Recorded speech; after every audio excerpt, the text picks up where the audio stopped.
sobat-sobat dan saudara-saudari yang terkasih di dalam Tuhan Yesus. Kita berjumpa kembali di dalam Realita Logika Channel. Semoga damai Kristus beserta kita.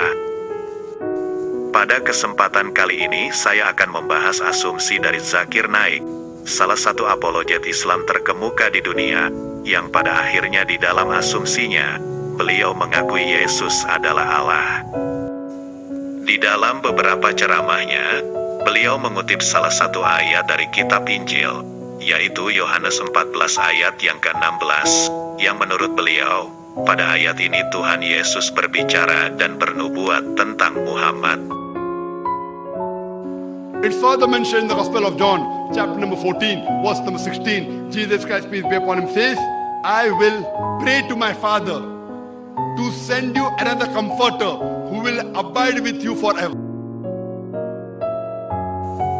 Mari kita baca dan dengarkan kembali ayatnya. Aku akan minta kepada Bapa, dan Ia akan memberikan kepadamu seorang penolong yang lain, supaya Ia menyertai kamu selama-lamanya. Untuk selanjutnya, apa arti ayat tersebut menurut Zakir Naik? Mari kita simak video cuplikan berikut ini. That means Jesus Christ, peace be upon him, will not abide with the Christian forever. Sobat-sobat dan saudara-saudari, sebenarnya apa yang diucapkan oleh Zakir Naik ini sama sekali tidak benar, dan ini hanya asumsi beliau saja. Karena pada kenyataannya, Tuhan Yesus akan menyertai pengikutnya hingga pada akhir zaman, seperti yang tertulis di dalam kitab Injil Matius 28 ayat ke-20.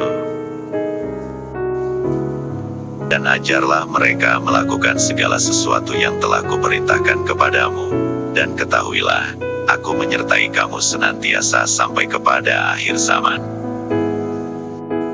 Sobat-sobat dan saudara-saudari, untuk sementara ini kita biarkan saja jika Zakir Naik berasumsi seperti itu.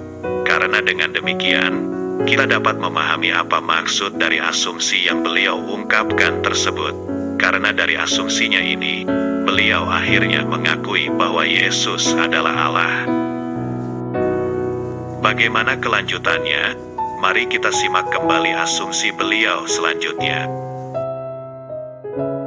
This new comforter, this new prophet who will come, will abide with you forever.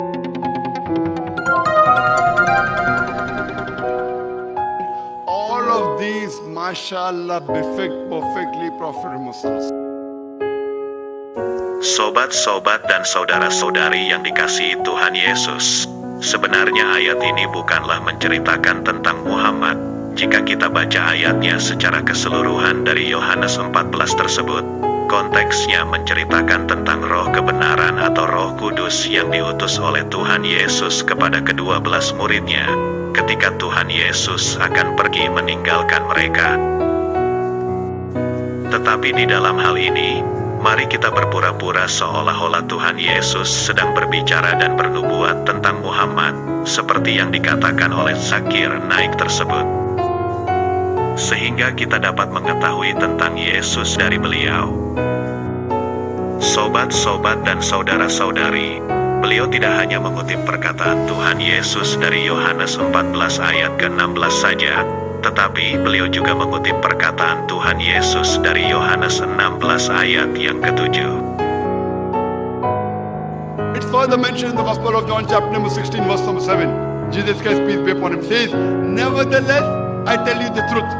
It is expedient for you that I go away. For if I go not away, the Comforter shall not come. For if I depart, shall I send him. Mari kita baca dan lihat kembali ayatnya. Namun benar yang kukatakan ini kepadamu, adalah lebih berguna bagi kamu, jika aku pergi, sebab jikalau aku tidak pergi, penghibur itu tidak akan datang kepadamu, tetapi jikalau aku pergi, aku akan mengutus dia kepadamu. Jadi di dalam bacaan Yohanes 16 ayat yang ke-7 tersebut, sangat jelas Tuhan Yesus mengatakan bahwa dialah yang mengutus sang penghibur. Sementara, Sobat-sobat dan saudara-saudari, menurut Zakir Naik, penghibur yang dimaksud tersebut itu adalah Muhammad, sedangkan Islam sangat meyakini Muhammad itu adalah Rasul yang diutus oleh Allah. Jadi, siapakah Yesus itu, menurut Zakir Naik?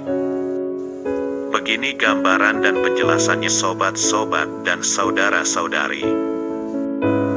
Yesus mengutus penghibur, yang menurut Zakir Naik penghibur itu adalah Muhammad.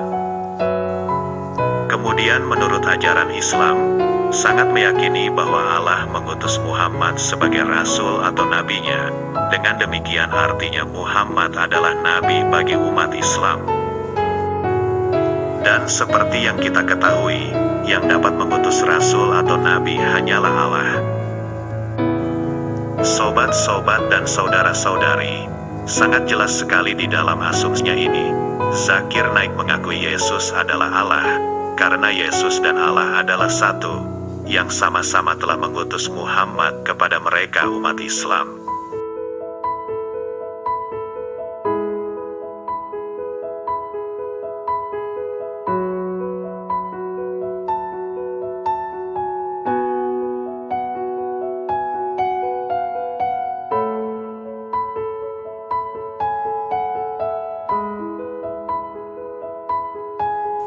Sobat-sobat dan saudara-saudari yang terkasih di dalam Tuhan Yesus, menurut akidah ajaran Islam, apabila seorang Muslim mengakui Yesus adalah Allah, maka dia telah murtad atau keluar dari agamanya. Bukankah dengan demikian, berarti Zakir Naik telah murtad, karena di dalam asumsinya beliau mengakui Yesus adalah Allah yang telah mengutus Muhammad kepada mereka umat Islam. Bagaimana sobat-sobat dan saudara-saudari yang terkasih di dalam Tuhan Yesus? Semoga penjelasan ini semakin dapat meneguhkan iman kepercayaan kita kepada Tuhan Yesus, yang pada akhirnya kebenaran itu selamanya tidak akan dapat dimusnahkan oleh apapun, karena kemuliaan Tuhan Yesus nyata adanya. Di akhir kata, saya ucapkan Shalom, terima kasih. Tuhan Yesus memberkati.